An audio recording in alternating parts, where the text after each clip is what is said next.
Welcome to everyone watching this video today. Here is a project teaser that takes quite a lot of thinking about, and maybe it's a really scary issue that you don't want to confront. But homelessness in the UK. Now, what could you do? Let me think. In the summer months, could you erect a tent? Maybe a two-person tent, maybe a 4, 6 and beyond. Could you provide a caravan that's positioned on your church grounds, on your car park? And could you work alongside maybe one, two, or more homeless individuals in your community? A local bank has recently, a national bank, won't mention the names, have recently campaigned about the cycle of homelessness.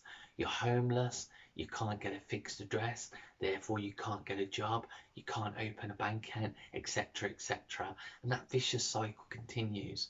Now, with a tent in the summer months, with a caravan situated on church grounds, with a shed, shall I say, even a wooden shed or a prefab or something just constructed to keep a garage, to keep the wind and the elements off an individual and to allow them that safe place, maybe behind a gated situation where they've got free reins of the grounds and the environment, but they hold a key in order to keep other people out and to allow them to put their bedding down and to sleep without being urinated on, without being set on fire, and without being abused, which are all very, very real circumstances of being homeless in the UK in 2021 and beyond.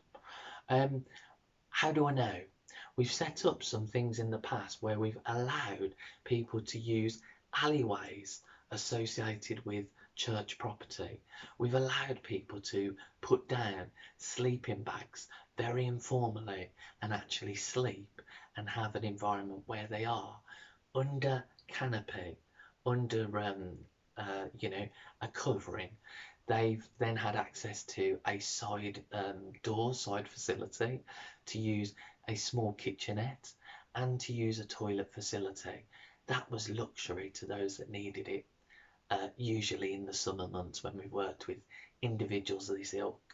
It was a zero tolerance to any drugs, any alcohol, and any things that would obviously mar their attitude. So it was those individuals that really needed shelter, really needed cover, and safety from the things that I've mentioned.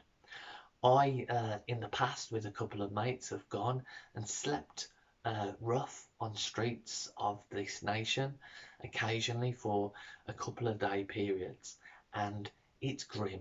That's the only experience I've got. I've never been homeless. I've always had a home. I've gone out for a couple of days and identified certain individuals with friends.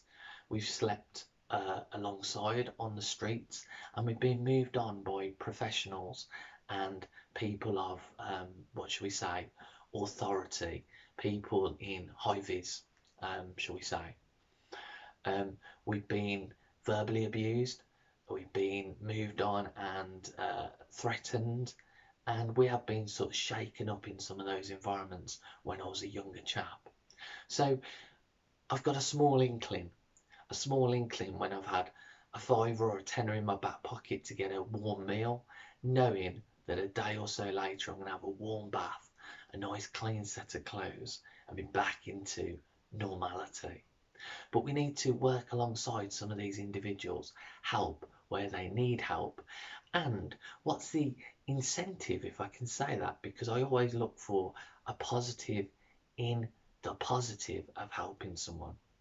If you've got someone under canvas and they're serious and they need just I don't know, a 2 by 2 meter space, is there in a garage linked to a church building?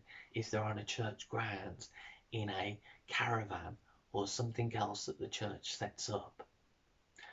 They can also have a minor caretaking role.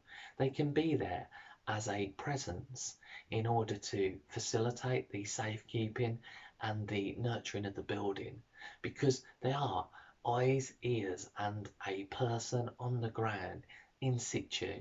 And if you actually then rippled this out to a much further extent, you could actually start a stage process, give someone a 2 by 2 meter area to pitch a tent, move into a caravan situation, move into giving that person a mobile phone, facilitating them to be someone on call whilst they're on the premises, give them a key as a stakeholder to a kitchenette area, a a washing facility if there's a wet room environment in the church building.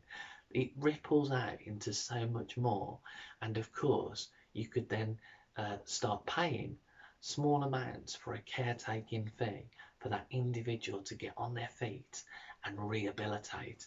If every church around this land took this initiative and started to actually give that step up to that individual, what a difference that would make around the nation. So homelessness, let's tackle it. Let's work alongside organisations where we can get them then into their first homes, their starter packs, and we can start to be part of that as the church in this land. Just a thought. If you'd like to know more, speak to us in the About section. Please do comment, like, and share this video widely. Click the subscribe button and we can come alongside you and we can actually assist you in the very bare bones, Spartan existence of helping the homeless with a small budget, leading up to even partnering and allowing someone into someone's home and giving them that bed and board. The opportunities are endless. Get in touch with us for testimony and experiences of where we've engaged in this kind of ministry. God bless you all. Amen.